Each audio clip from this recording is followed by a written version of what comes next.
In a state hospital in upstate New York, an old woman is telling the nurses that she is the woman on the coin. She has been in that building for 60 years, and nobody there has much reason to believe her. But she was once the most looked at woman in America, carved into courthouses and fountains all over New York City by the best sculptors of her generation. They called her Miss Manhattan, and she spent her last decades insisting she was also the Liberty on America's most beautiful silver coin. She may have been right. Nobody ever proved it. She died in 1996 at 104 and took the answer with her. That same year, the mint struck 3.5 million more coins carrying that walking figure, and they weren't made to honor her, or liberty, or the golden age of American art.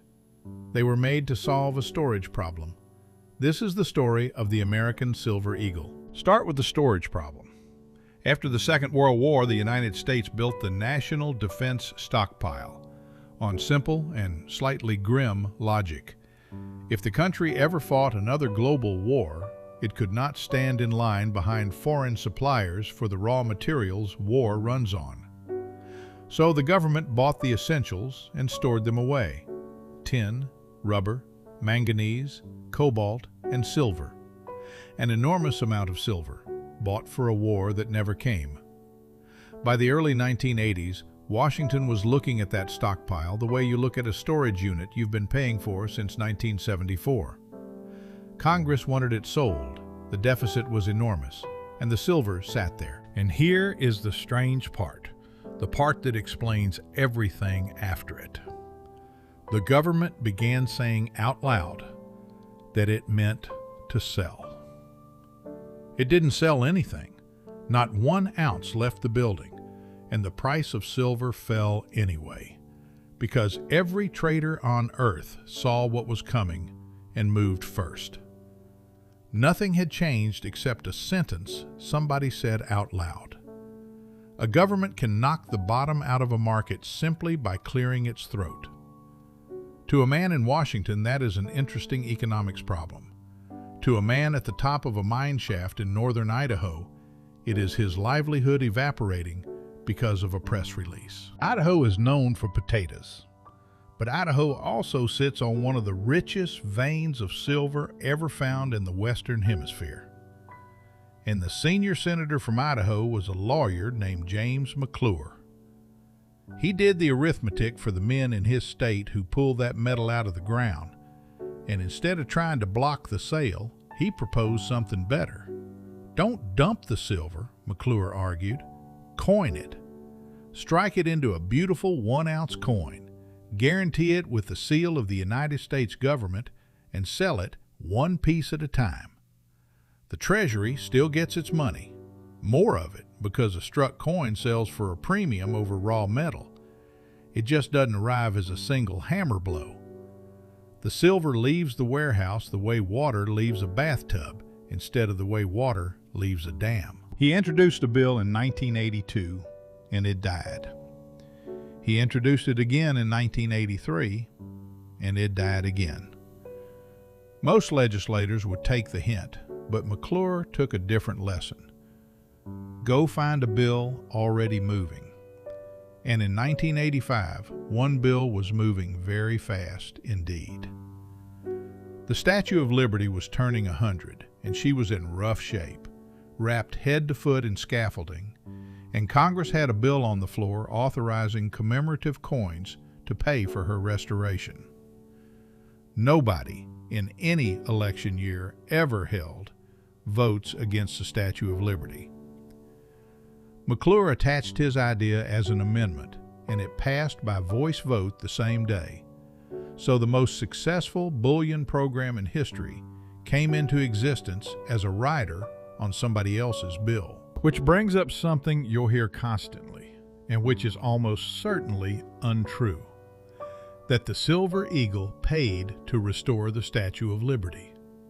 It didn't.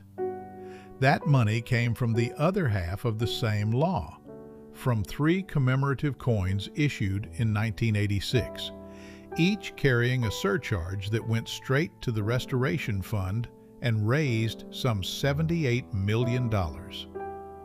The Silver Eagle carried no surcharge at all. By law, it sold at the value of its silver plus the cost of making it. The two coins were born the same day, from the same signature, under the same law. They are half-siblings, but only one was raising money for Lady Liberty. The other was quietly emptying a warehouse. Now, the men had a coin to design and a deadline to hit, and for the face of it, they held no competition at all. They went into the vault of American coinage history, found the most beautiful thing anyone had ever put on a coin, and put it back to work. In 1916, American money had gone through a renaissance. A generation of sculptors trained in the orbit of Augustus St. Gaudens got hold of the nation's coinage, and out of it came the standing Liberty quarter, the winged Liberty dime everyone miscalls the Mercury dime, and the walking Liberty half-dollar. That half-dollar was the work of Adolf Weinmann, a German-born sculptor brought to New York as a boy after his father died, who studied under St. Gaudens himself.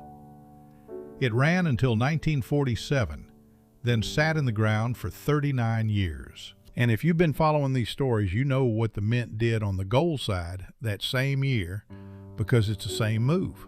For the Gold Eagle in 1986, they reached back 80 years and resurrected St. Gaudens' striding liberty.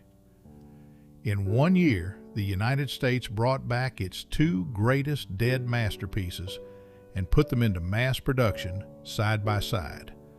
The master on the gold and his student on the silver. But here's the part that has never been settled. We do not know who she is. Weinmann never publicly named his model, so what we have are three women and an argument that has run for a century. The first is Elsie Stevens, wife of Wallace Stevens, the insurance man who became one of the great American poets. In 1909, the Stevens rented an apartment in Manhattan from a sculptor. That sculptor was Weinmann, and in 1913, he made a bust of her.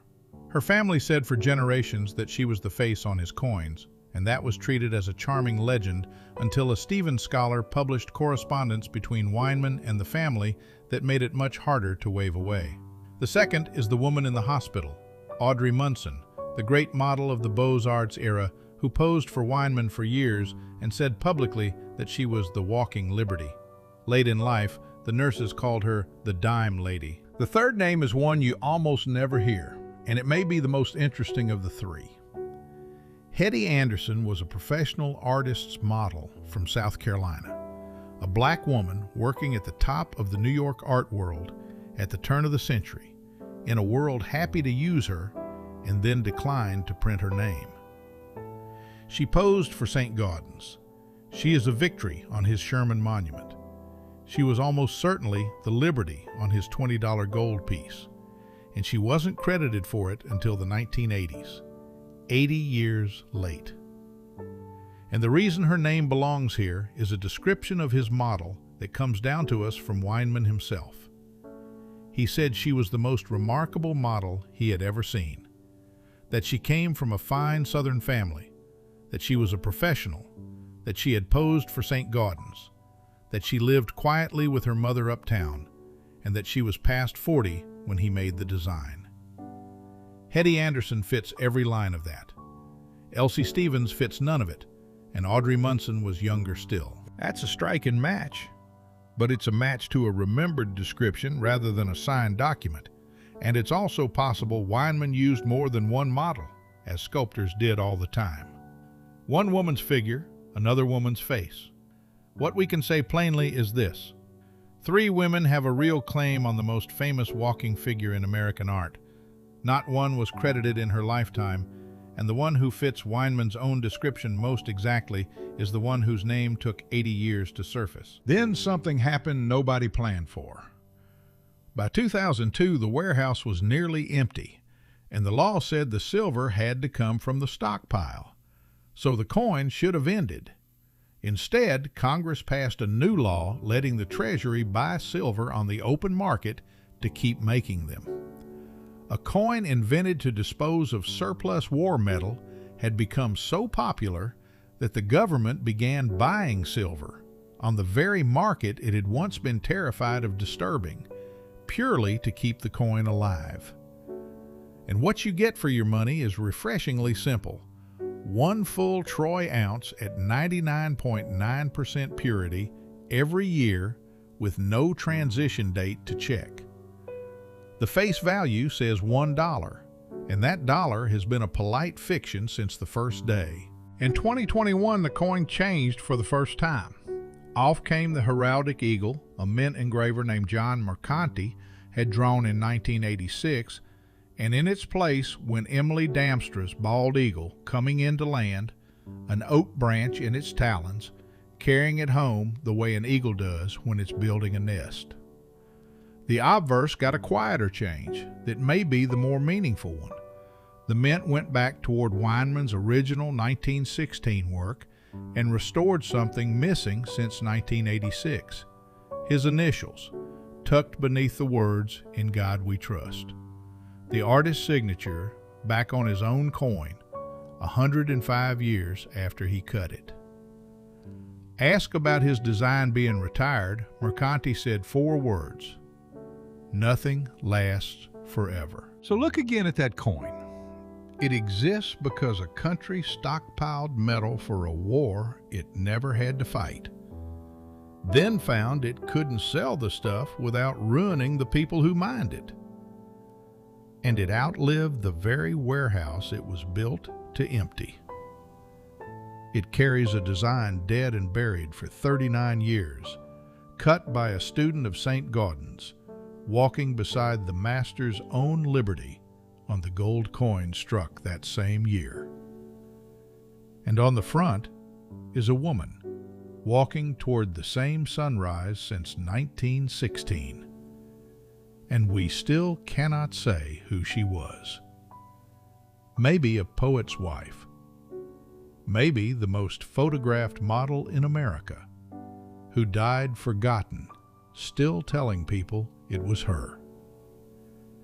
Maybe a black woman from South Carolina whose face is on the greatest coin this country ever struck, who waited 80 years for anyone to say her name out loud. That is the American Silver Eagle, an ounce of silver the government was only trying to get rid of, carrying a mystery it never meant to keep.